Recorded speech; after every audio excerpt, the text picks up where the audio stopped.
मौन की शक्ति।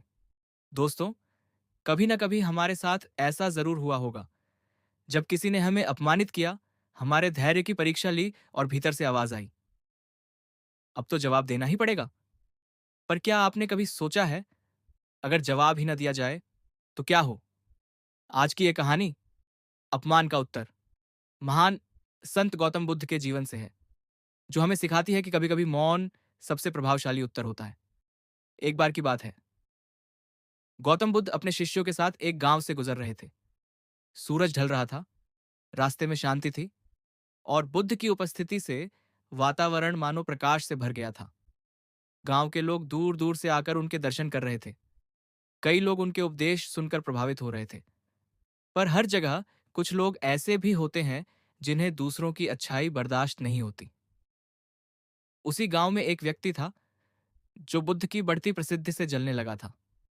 उसे लगता था कि बुद्ध सिर्फ लोगों को बहकाते हैं। वह सोचता था, क्यों न मैं आज इनके सामने जाकर इन्हें नीचा दिखाऊं।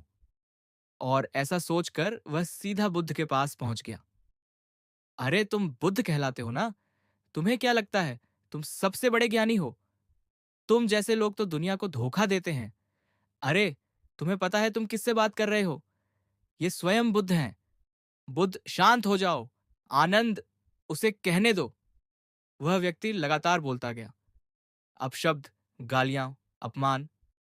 पर बुद्ध बस मुस्कुराते रहे। न चेहरे पर कोई भाव, न आंखों में कोई गुस्सा।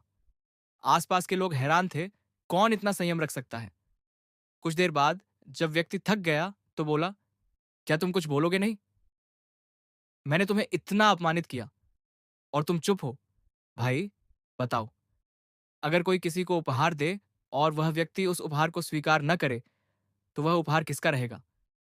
व्यक्ति जिसने दिया उसका। बुद्ध, तो मैंने तुम्हारा अपमान स्वीकार नहीं किया। अब वह अपमान तुम्हारे पास ही रहेगा। यह सुनकर वह व्यक्ति चुप हो गया। उसकी आंखें भर आईं।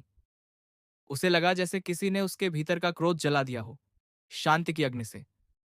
वह बुद्ध के चरणों में गिर पड़ा और बोला, भगवान, क्षमा करें, मैंने अज्ञानता में यह सब कहा।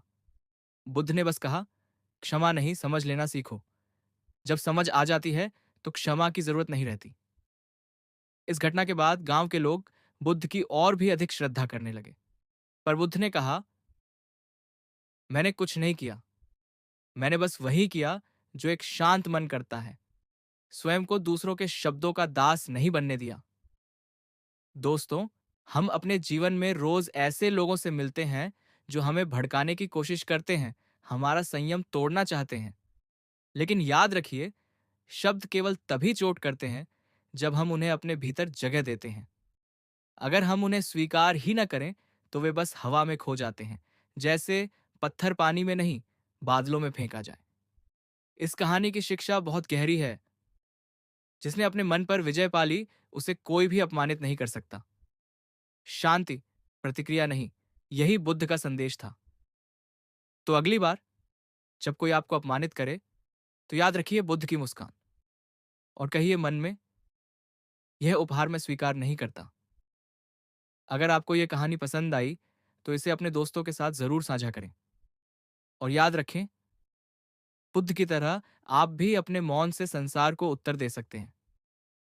अगर आपको ऐसी प्रेरणादायक कहानियां पसंद हैं तो चैनल को सब्सक्राइब जरूर करें, क्योंकि अगली कहानी शायद आपकी जिंदगी बदल दे।